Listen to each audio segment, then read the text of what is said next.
longo do tempo, a gente começa a observar que muitos comportamentos e as tragédias de comportamento, principalmente no Brasil, elas se repetem. As tragédias e comportamentos eleitorais, usando o bastião da fé como relação política. Uma coisa que eu sempre abominei. Sempre abominei. Eu odeio quem faz do púlpito de fé, de igreja evangélica, igreja católica ou de religião, perspectiva para tirar proveito político. Perspectiva de tirar proveito político. Por que eu digo isso? Porque a vida das pessoas sociais, ela está nas suas demandas, naquilo que o político... daquilo que é a vida política do cidadão social, naquele candidato que ele vota, que diz que vai melhorar lá a sua rua, vai calçar, vai fazer a drenagem, vai iluminar, vai dar uma boa assistência social, uma boa assistência de saúde, uma boa assistência à segurança. E isso é para todos, ou não? Isso é para todos. Isso não está na pauta de fé das pessoas. O processo de pauta de fé das pessoas, ela está limitado naquilo que ele acredita na sua concepção espiritual. Isso não pode ser pauta daquilo que é palpável, de racionalidade, daquilo que é melhorar a vida das pessoas. Eu não acredito em regimes teocráticos. Não acredito. Porque não está aí. Ninguém é dono de Deus. Ninguém é dono da fé do povo, e essa fé ele estabeleceu, todo mundo tem que ser dessa forma. E a gente vê isso claramente no mundo todo. Regimes totalitários que se tornam teocráticos. O Irã é um regime totalitário, teocrático, que quem não compactuar pela fé, né, daquilo que está definido, pode receber até algumas penalidades. Ou se não, ser regido por uma personificação que a turma acha que é Deus, e ele também vai tomar conta dos problemas sociais, dos problemas do dia a dia. Não. A fé das pessoas é uma coisa à parte. Eu, quando vou à igreja, eu estou naquele processo, eu digo muito no linguajar popular, eu vou na igreja para não virar bicho. Isso é processo racional. A vida da gente já é muito fácil, os problemas espirituais, as nossas depressões, as nossas tristezas. E nós sentimos um certo alívio, onde há verdadeiramente um processo de introspecção de fé. Eu não estou ali para ver ali político pedindo voto a mim, não. Eu não estou ali para chegar alguém ali dizendo ali que vai salvar, levar todo mundo e que a vida de todo mundo vai melhorar. Não quero isso. Porque isso não é verdade. Porque isso destoa do que o próprio Jesus disse. O Jesus disse que no mundo tereis aflições. Mas tendo bom ânimo, eu venci o mundo. Não sou eu que estou dizendo, foi Jesus que disse. Mas as igrejas hoje pregam outra coisa. As igrejas, não são todas igrejas. As igrejas que são, principalmente as igrejas neopentecostais, que acreditam piamente, né, naquela concepção do ter, né, a falada e miserável teologia da prosperidade. Eu sou muito rico, o irmão do meu lado é muito pobre. Por quê? Ele crê em Deus e crê em Jesus Cristo do mesmo jeito. Ou ele crê numa fé de sincretismo religioso africano, ou ele crê em Maomé, ou ele crê em qualquer uma. Então não é isso. Você, quando sai da sua casa, ou quando tem sua espiritualidade, a sua fé, naquilo que você acredita, é uma coisa sua. É uma coisa sua. Ela não deve ser banalizada, E o que é que a gente vê? E Jadiel, o que é que você está falando de fato? Onde é que você quer chegar? Eu vou chegar naquilo que eu iniciei a minha palavra. As tragédias de comportamento se repetem no Brasil, onde estão vinculando novamente religião, fé e concepção política eleitoral. Uma miséria. Essa é a grande verdade. Ou se você quiser que eu aprofunde mais, uma grande miserabilidade. Recentemente, numa reunião da CGADB, que é a Convenção Geral das Assembleias de Deus de Belém, que o presidente lá, José Wellington Bezerra da Costa, esse homem é quase um rei, porque eu era menino, esse cidadão era presidente dessa convenção.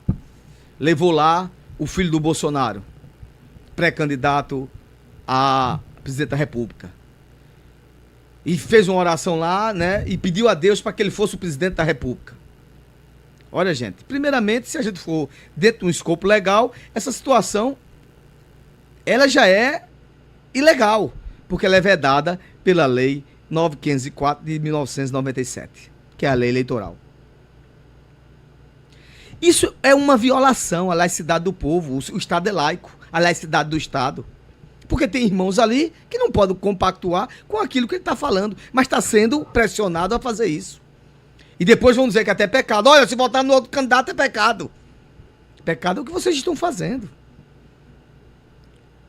Deixa que o povo tome as decisões do que é certo, do que é errado, dentro do processo político. Mas o que impacta de forma profunda na execução desses princípios laicos é o uso eleitoral dos templos religiosos. É o uso eleitoral dos templos religiosos, né, que são colocados à disposição de parlamentares. Ah, peraí, vocês atacam os princípios e você faz as mesmas coisas? Isso é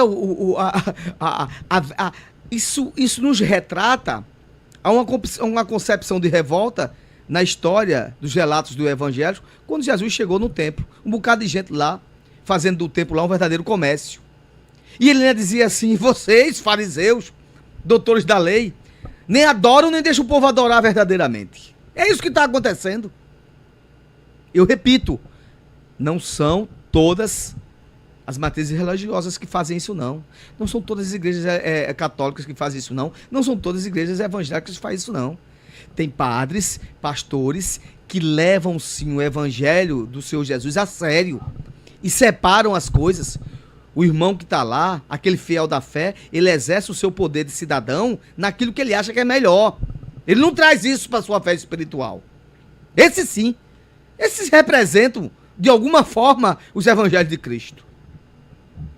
Se a gente comparar esse desequilíbrio produzido pelas essas grandes igrejas neopentecostais evangélicas em favor de candidatos, a gente se refere a uma estrutura de valor econômico também, com capilaridade territorial nacional e até internacional, não brinque. Você vê agora o escândalo agora da Igreja Batista da Lagoinha se usufruindo da boa vontade dos irmãos para criar um banco para beneficiar lá o Vorcaro. Foi o que aconteceu.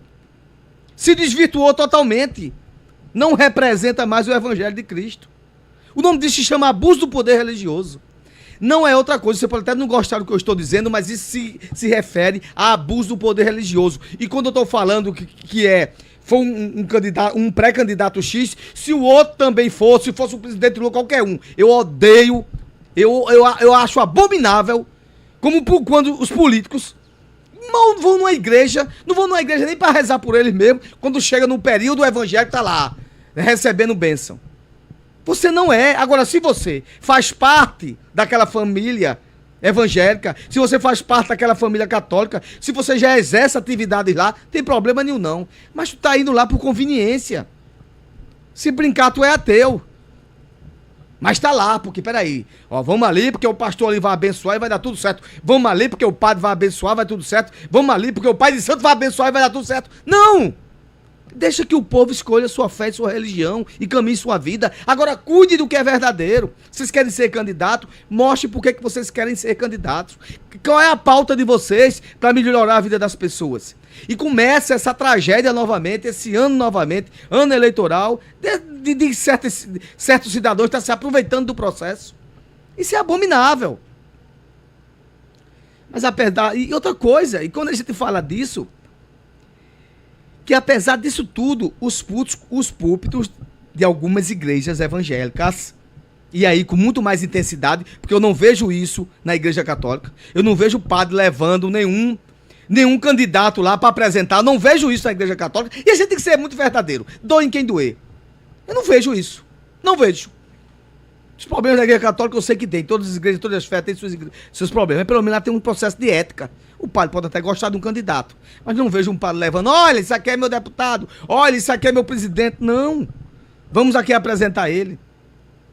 O que a gente vê com muita intensidade são os púlpitos das igrejas evangélicas neopentecostais, na sua grande maioria, e aqui eu não estou generalizando, mas a sua grande maioria, infelizmente, usam os púlpitos.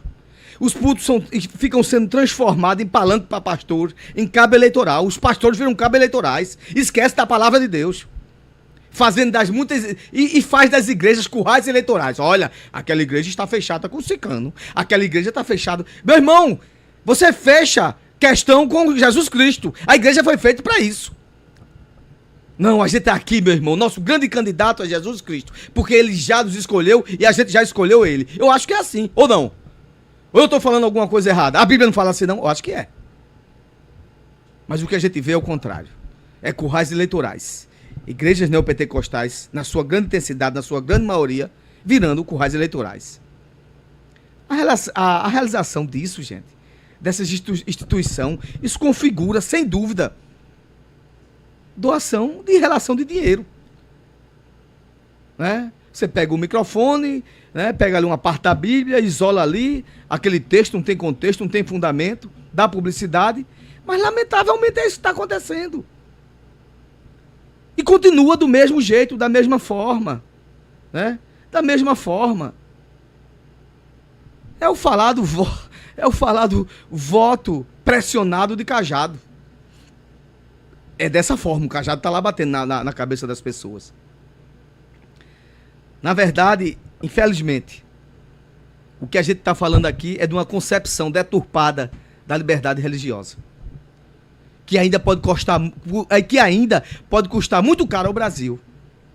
Essa deturpação religiosa pode custar muito caro a nós. Porque em nome do respeito a essa liberdade que se fala, isso não é liberdade, isso é imposição. Se continuarmos dessa forma, daqui a pouco a gente vai virar um país de teocracia. Onde vai ter um candidato. Vou votar no candidato porque ele é da minha religião. E se não for contra ele, a gente vai abominar os outros. Vocês falam tanto do islamismo ou do regime teocrático do Irã, mas se continuar dessa forma, olha, vou votar nele porque ele é de Cristo. Peraí, o outro não é? Você já condenou o outro? Só porque o outro pensa diferente de você? Essa prática aconteceu em 22. Está acontecendo novamente. E a gente vê claramente que é o que vai acontecer. E aí só cabe ao Tribunal Superior Eleitoral, né, ver essa questão e observar isso como uma questão de legalidade. Você está lá no púlpito dizendo que o outro é do mal, só você é do bem, porque você está lá no púlpito religioso. Essa impunidade reiterada tem um efeito pedagógico e é devastador, pois ensina que o abuso compensa e fomenta a sua escalada. E graças em grande medida, sabe por que é que isso acontece? Por causa da impunidade. É a impunidade dessa prática, dessas bancadas que nós temos aí, a bancada evangélica, coisa e tal, estão aí só resolvendo o problema dos seus interesses. Ninguém vai lidar com uma bancada evangélica para defender o nome de Cristo. Essa é a grande verdade. Isso é usar o aparelho do Estado para fomentar aquilo que você pensa, né, de um Estado, querer que o Estado brasileiro se torne um Estado fundamentalista. Essa é a grande verdade. A gente tem que saber que a laicidade, o Estado laico, é um dos pilares fundamentais da democracia. Seu processo de fé tem que estar a par e separado disso. E aí a gente conclama os pastores honrados, que entendem de laicidade, que entendem que o país deve ser laico, dos padres honrados, daqueles que lutam verdadeiramente e pregam o Evangelho de Cristo para fazer o diferencial. Porque é aquela coisa, gente, se a gente não falar contra o mal toma conta de tudo. E eu não entendo isso em nenhum momento, usar púlpito de igreja, achando que tem um poder sobrenatural, tá lá, vamos orar por você.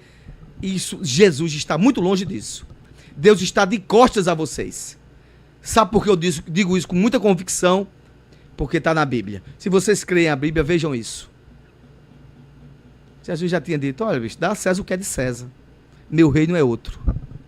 E vocês estão querendo colocar o reino de vocês, das prosperidades de vocês, ou impor a vocês um reino de Jesus que não está escrito, e nem foi isso que ele pregou. Então eu espero que haja equilíbrio esse ano novamente.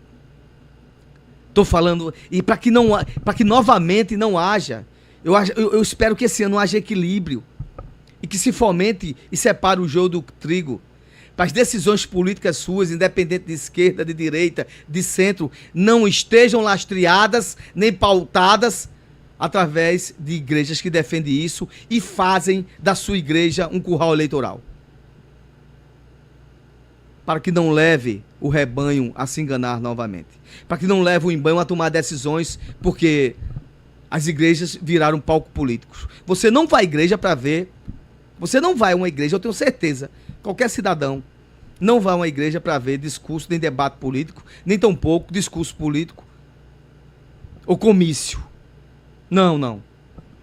Você vai para colocar na sua fé, das tragédias que tem na sua vida, dos processos de tristeza ou até de agradecimento naquilo que você acredita, independente da sua concepção religiosa. É isso, as pessoas vão para isso. Esse é o ponto. Eu espero que esse ano não haja e não se repita. Eu espero que esse ano não se repita a mesma tragédia de 2022. Estou vendo sinais que não levam a isso e você já fica entristecido novamente.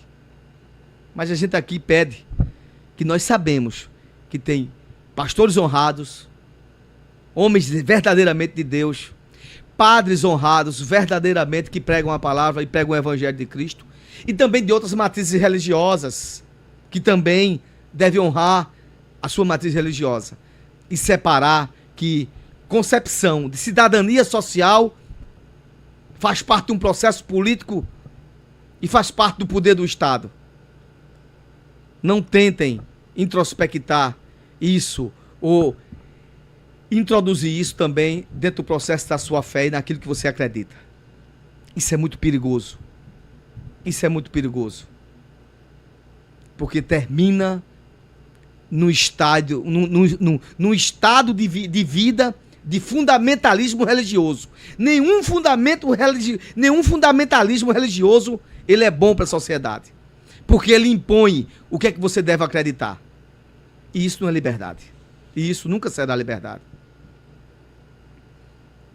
Jesus, quando disse, olha, crê no meu evangelho, ele dizia, vai, não peca mais, crê em mim.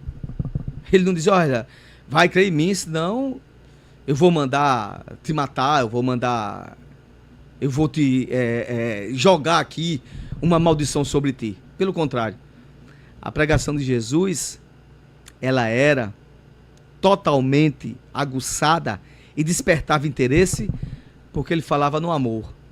Esse amor que muitas vezes a gente não consegue estabelecer o que Jesus fez, mas ele nos deu o exemplo. Por isso que ele é constrangedor, porque o amor constrange, né? Isso eu não estou dizendo aqui para mim também, que sou bom pecador, tenho minhas raivas, a gente se indigna, ficamos indignados com as coisas, pecamos, mas a gente tem que dizer, olha, quando há uma brecha, uma luz, não vou fazer isso não, porque aí é pior. É a capacidade de você parar e refletir.